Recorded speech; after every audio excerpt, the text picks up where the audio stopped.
മാതി തലാലിനെ കൂടെ അവർ officially announce ചെയ്തപ്പം ഈസ്റ്റ് ബംഗാളിന്റെ മുന്നിലോട്ട് വന്നു കഴിഞ്ഞാൽ അവന്മാർ എത്ര വലിയ പ്രതിരോധം പൂട്ടിയാലും അടിച്ച് കീറും എന്ന കാര്യത്തിൽ യാതൊരു സംശയമില്ല. ഓൾറെഡി കഴിഞ്ഞ സീസണിലെ ഗോൾഡൻ ബൂട്ട് ജേതാവായിട്ടുള്ള ദിമിത്രിയോസ് ഡിമനക്കോസിനെ അവർ സൈൻ ചെയ്ത്.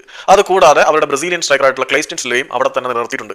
ഈ രണ്ടെണ്ണവും പന്ത് ഫിനിഷ് ചെയ്യുന്ന കാര്യത്തിൽ യാതൊരു വിധത്തിലുള്ള വിട്ടുവീഴ്ചകൾക്കും തയ്യാറല്ല. ഫ്രീ കിക്ക് എടുക്കാനാണെങ്കിൽ ക്ലൈറ്റൻസിലെ ഫ്രീ കിക്ക് ഗോളുകൾ എടുക്കും. അതിനോടൊപ്പം തന്നെ മധ്യനിരയിൽ നിന്നും മുന്നിലേക്ക് വളരെ നിർണായകമായിട്ട് എത്തിച്ചു കൊടുക്കാൻ തലാലിനെ കൂടെ തങ്ങളുടെ കൂടാരത്തിലേക്ക് കൊണ്ടുവന്നിരിക്കുകയാണ്. 2 വർഷത്തെ കോൺട്രാക്റ്റിൽ തലാലിനെ സൈൻ ചെയ്തതായിട്ട് ഇന്ന് അവർ ഒഫീഷ്യലായിട്ട് പ്രഖ്യാപിച്ചിട്ടുണ്ട്. മാതി തലാലിനെ കുറിച്ച് അധികം പറഞ്ഞു പഠിപ്പിക്കേണ്ട കാര്യമില്ല. കഴിഞ്ഞ സീസണിൽ പഞ്ചാബ് എഫ് സി എവിടെയെങ്കിലുമൊക്കെ എത്തിയിട്ടുണ്ടെങ്കിൽ, എന്തെങ്കിലുമൊക്കെ നേടിയിട്ടുണ്ടെങ്കിൽ അതിന്റെ കാരണക്കാരൻ ഈ ഒരൊറ്റ മധ്യനിര താരം തന്നെയാണ്. അപ്പം അഡ്രിയാൻ ലൂണയേക്കാൾ കവച്ചു വെക്കുന്ന പ്രകടനം ഒരു പക്ഷേ കഴിഞ്ഞ സീസണിൽ തലാലിൽ നിന്നും ഉണ്ടായി എന്ന് പറയാം. പക്ഷേ ലൂണ പരിക്കേറ്റതുകൊണ്ടാണ്, അതെന്നുള്ളത് വേറെ കാര്യം. അപ്പം തലാൽ പഞ്ചാബിന്റെ എല്ലാമായിരുന്നു. കഴിഞ്ഞ സീസണിൽ ബ്ലാസ്റ്റേഴ്സിനെ ഒറ്റയ്ക്ക് ചുമലിലേറ്റത് ദിമിയായിരുന്നു. അപ്പം പഞ്ചാബിനെ തോളിക്കൊണ്ടുവന്ന തലാലിനെയും പൊക്കി, ബ്ലാസ്റ്റേഴ്സിനെ തോളിക്കൊണ്ട് നടന്ന ദിമിയെയും പൊക്കി, പിന്നെ ഓൾറെഡി ടീമിന്റെ സ്ട്രൈക്കിംഗ് സോൺ അടക്കി ഭരിക്കുന്ന ക്ലൈറ്റൻ സിൽവയും ടീമിലുണ്ട്.